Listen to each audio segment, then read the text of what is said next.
39th anniversary. Pero nawawala na ng gana ang publiko kasi aalisin daw ang korupsyon dahil corrupt si Marcos, etc., etc., etc.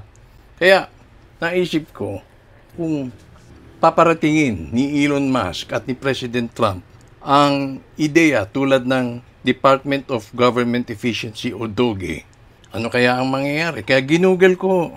Ito ang aking na-discover. Sabi rito, malamang nagagamit siya ng kanyang estilo at pamamahala. Tulad ng mga innovation-driven, database decision-making, and radical transparency. Ibig sabihin ay talagang radical ang magiging galaw ng DOGE Pilipinas. At narito ang ilan sa mga unang hakbang na maaring gawin ni Elon Musk. Nandiyan ang digitalization and AI-driven transparency. Transparent na lahat. Gamit ang AI. Paano ito? Nandiyan ang blockchain-based transactions. Gagamit ng blockchain para gawing tamper-proof ang public funds. Hindi tulad nung may dagdag bawas. Mga singit, pasingit-singit yan sa Kongreso. Siyempre, nandiyan din yung procurement para maiwasan yung nangyari sa Parmali. Naku, masakit yun. Nasa pandemya na tayo, ninakawan pa tayo. At iba pang mga transaksyon sa gobyerno, kailangan ng ito ay maging tamper-proof. Siyempre, nandiyan din yung auditing system na gamit ang AI para otomatikong i-flag ang anomalya sa budget at kontrata. Nandiyan din ang public dashboard. Gagawa ng real-time public dashboard kung saan makikita ng mga mamamayan ang lahat ng ginastos at proyekto ng gobyerno. Hindi yung gagawa ng audit kapag tapos na, 2 taon na nakalipas. Kasi kadalasan, yung auditor tinatakot din. Pag may findings yung COA, tatakutin yung auditor. So pangalawa, automation ng mga government systems.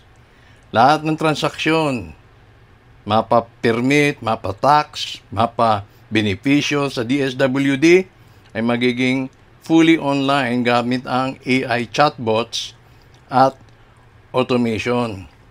Nandiyan din yung one-click business registration para bang Twitter Blue verification. Mabilis at simple ang pagpaparehistro ng negosyo nang walang red tape. Nandiyan din yung X-Prize for Governance. Mag-aalok ng gantimpala sa mga makakabawas ng birokrasiya at papayagan ng pribadong sektor na lumahok sa governance solutions. Pangatlo, nandiyan ang meritocracy at pag-alis ng useless positions, UP. Performance-based hiring and firing. Maglalagay ng Tesla-style performance metrics para tanggalin ang mga PAL o deadweight. Ano yung mga PAL? Palamunin, palaboy, PAL sa gobyerno. Flatten the hierarchy. Babawasan ng sobrang daming layer ng management para mabilis o mas mabilis ang desisyon. Hindi sasabihin na kay Sherpa. Privatization ng hindi epektibong ahensya. Kung may ahensyang hindi epektibo, ipapaprivatize ito at papalitan ng AI systems. Nangyayari kasi, ang mga pinaprivatize sa ating bansa ay yung mga malaki ang kita. Gaya na lang ng mga airports. Gusto. Ikaapat, nandiyan ang anti-corruption speedrun, quote-unquote. Whistleblower crypto fund, mag-aalok ng mga crypto rewards para dun sa mga magsusumbong gamit ang anonymous blockchain reporting.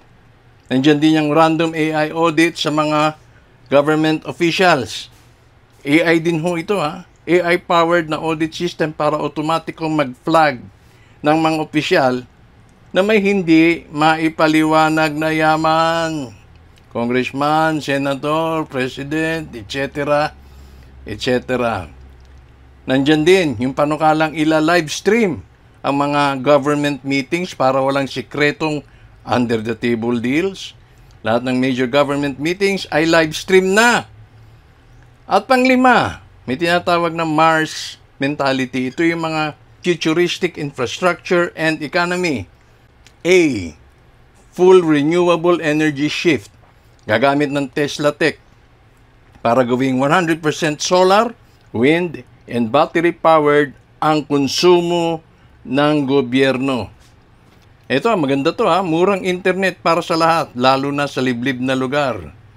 Paggamit ito ng Starlink-powered internet for every all. So, ano magiging posibleng reaksyon at mga hamon? Mga positibong reaksyon, mabilis at transparent na gobyerno. Wala nang red tape at korupsyon. Mas accessible at efficient na public services. At anong mga balakid? Resistance mula sa trapo at mga corrupt official. Naku po, nandiyan dyan na yan. Papalagyang mga yan. Magdidemanda pa yan. Mananakot pa yan. Siyempre, nandiyan din yung mga legal hurdles, legislative hurdles sa pagbabago ng mga kasalukuyang batas. Papalag yung mga kongresista, yung mga senador. Kasi sila ay maaring ma-under the spotlight. At kailangan siyempre ng massive retraining para sa mga government workers dahil yung mga kasalukuyang kaalaman, lalo na ng mga nakakatanda, mga senior employees, ay magiging obsolete na. So, ano sa tingin mo? Anong reforms ang gusto mong idagdag?